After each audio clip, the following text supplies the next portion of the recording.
Ready to make a real impact every day?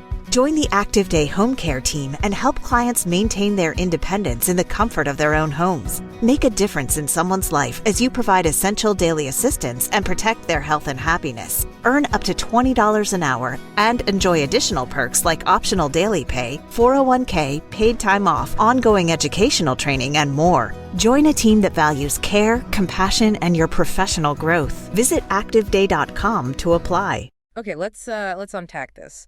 The Persian Gulf. It's often described as a powder keg, right? Yeah, absolutely. And this recent direct military clash between the U.S. and Iran, it's put nations like Qatar squarely in the crosshairs. Exactly. We've got these sources you sent describing the immediate aftermath of everything. I think erratic events, definitely. Right. And our mission today is sort of to extract the most important nuggets, so you're really well informed about Qatar's incredibly delicate position here. It really is delicate. So the sources detail the U.S. launching targeted airstrikes. This was June 23rd, 2025, against Iranian nuclear and military sites. Yeah, following, weeks of that Iran-Israel conflict heating up. And the immediate fear, understandably, was Iran hitting back. Retaliation, specifically against U.S. assets in the region. And top of that list, potentially, was the Al Udeid Air Base in Qatar. Critical spot. Mm-hmm. And what's truly fascinating here, I think, is Qatar's position. It's uniquely delicate, but also pivotal. How? Well, if you look bigger picture, Qatar is, small, but incredibly wealthy, a peninsula nation. And it plays this very pragmatic foreign policy game. Right. It keeps strong ties, diplomatic and economic, with Western powers and regional players, including Iran. So juggling opposing forces. Exactly. Navigating these complex, sometimes contradictory alliances. Right. It really makes you wonder, how does a nation balance that without, falling over? That's the paradox, isn't it? Because the material we have clearly shows Qatar as a crucial U.S. ally, strategically vital. Oh, undoubtedly. It hosts Al Udeid Air Base. That's the largest U.S. military base in the entire Middle East. It's a central hub for the Air Force, coalition operations. And C&T-COM's forward HQ is there. Right. U.S. Central Command. It's this massive logistics command control center. Operations across the Middle East, Central Asia, parts of Africa run through there. Thousands of U.S. personnel stationed there. Makes Qatar a key security partner for Washington, no question. Yet, despite hosting this huge U.S. military presence, Qatar also keeps up working relations with Iran. That's the balancing act. It is. They actually share the world's biggest natural gas field, the North Dome-South Pars field. That alone forces some cooperation. Okay. And historically, Qatar's tried to be the mediator in regional spats, positioning itself as a diplomatic bridge. Not taking hardline stances against Tehran, like, say, the Saudis or the UAE. Precisely. And this nuanced relationship, it allows for open communication channels. But as you can imagine, it also puts Qatar in an extremely precarious spot when tensions flare up like this. What a diplomatic tightrope walk. You could call it that. It's a high-stakes geopolitical gamble, really. Every partnership potentially increases its vulnerability. So, with that backdrop, how do these specific U.S. strikes factor in? The reports mentioned June 23rd, President Trump announcing Operation Midnight Hammer. A series of precision airstrikes. Against Iranian nuclear and military sites. Targets included Fordow, Natanz, those nuclear facilities, and various IRGC bases, missile sites. IRGC being the Islamic Revolutionary Guard Corps. Correct. And the justification given by Trump was Iran's provocative and destabilizing behavior, their role in the Israel-Iran conflict escalation, and alleged direct threats to U.S. personnel.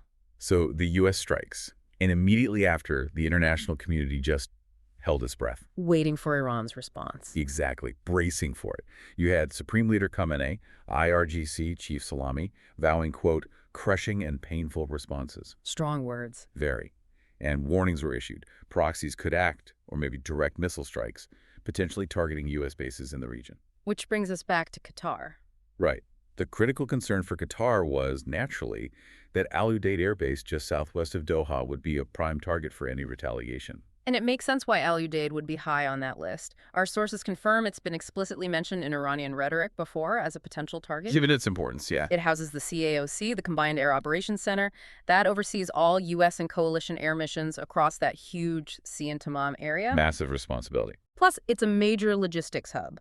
Hosts loads of U.S. aircraft fighters, bombers, tankers. So a very tempting target, theoretically. Now, Iran mainly relies on ballistic missiles, cruise missiles, drones. Could they reach Qatar? Theoretically, yes. Mm-hmm. The base is equipped, of course, advanced air defense systems, Patriot missile batteries, designed to intercept incoming threats. But, and this is the grim reality, no defense system is ever 100% foolproof, is it? Especially against a determined attack. No, absolutely not. Yeah. So the geopolitical temperature just skyrockets after the strikes. Everyone's waiting. Not if Iran retaliates, but where and how. Yeah, the tension was palpable. And our sources show this intense speculation, almost chaos, that unfolded right after. Early reports started circulating, unconfirmed stuff. Oh yeah, like what? Claims like Iran attacks U.S. base in Qatar, or Iran fires missiles at U.S. base in Qatar. Even rumors of Qatar explosions or Qatar bombing. Wow, okay, that would cause significant alarm. It did generate a huge concern. Which really makes you think about how information and, frankly, misinformation spreads like wildfire in a crisis. Definitely. So fast forward just a bit to June 24th. What's the official word? Well, official statements came out. Pentagon, C8TCOM, the Qatari Ministry of Defense. And major news outlets on the ground. Fox, CNN, BBC, Al Jazeera. All of them. Categorically denying any direct Iranian missile strikes or attacks on Al Udeid, or any other U.S. base in Qatar, for that matter. Okay, so direct hit on Al Udeid didn't happen, according to official sources. Correct. So what did cause all that confusion, those false alarms?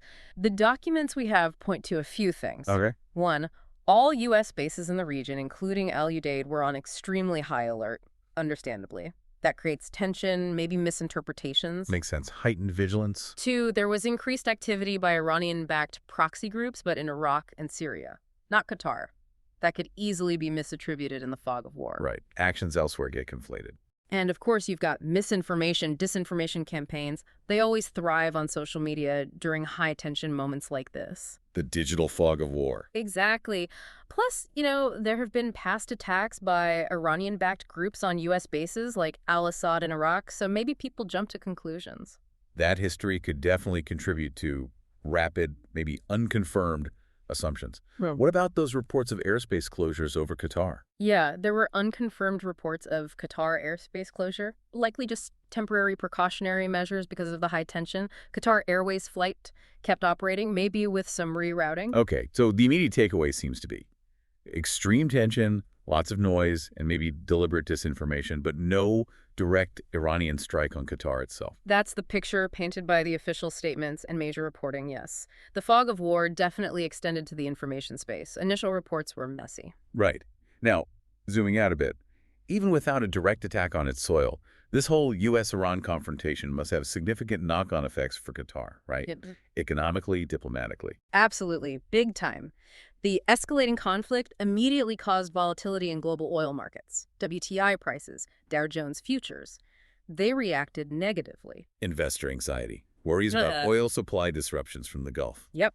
Major stock indices like the S&P 500 felt it too. And energy giants, Chevron and others, they're watching this very, very closely. Makes sense. But it's not just the markets, is it? No, far from it. Think about commercial aviation. Continued tensions, even just the threat of retaliation, could disrupt flights over the Persian Gulf for a long time. And Qatar's airspace is vital. Crucial. For Qatar Airways, their national carrier, huge global network based out of Doha's Hamad International Airport. Any closures, any restrictions that severely impacts their operations, ripple effects worldwide. And diplomatically, this must really challenge their role as a mediator. That's a huge point. While Qatar always strives for neutrality, this direct U.S. military action forces their hand, doesn't it? It puts them in a really tough spot between a key security partner, the U.S., and a powerful neighbor, Iran. Their future relationship with Iran is suddenly under intense scrutiny. Exactly, and it brings up that key question you raised earlier, the long-term viability of this whole balancing act. Can they keep walking that tightrope? So the overarching implication here is, even without being hit directly, Qatar faces these profound economic and diplomatic consequences. It really tests the foundation of their entire foreign policy strategy.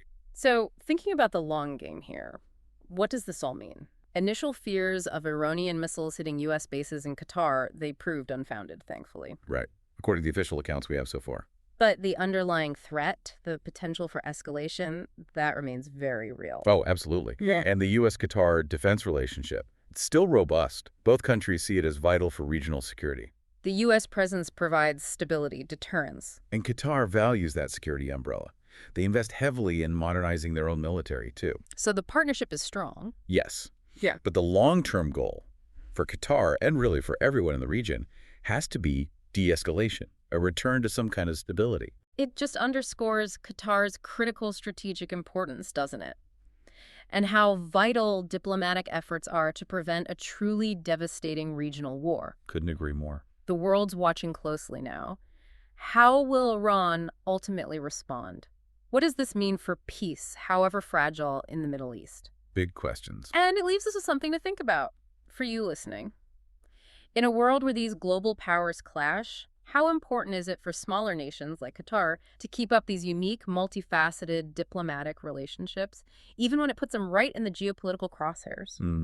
Is that strategy being a bridge, not taking hard sides? Is that a sustainable model for stability in the region? Or does it ultimately expose them to even greater risks? It's definitely something to mull over.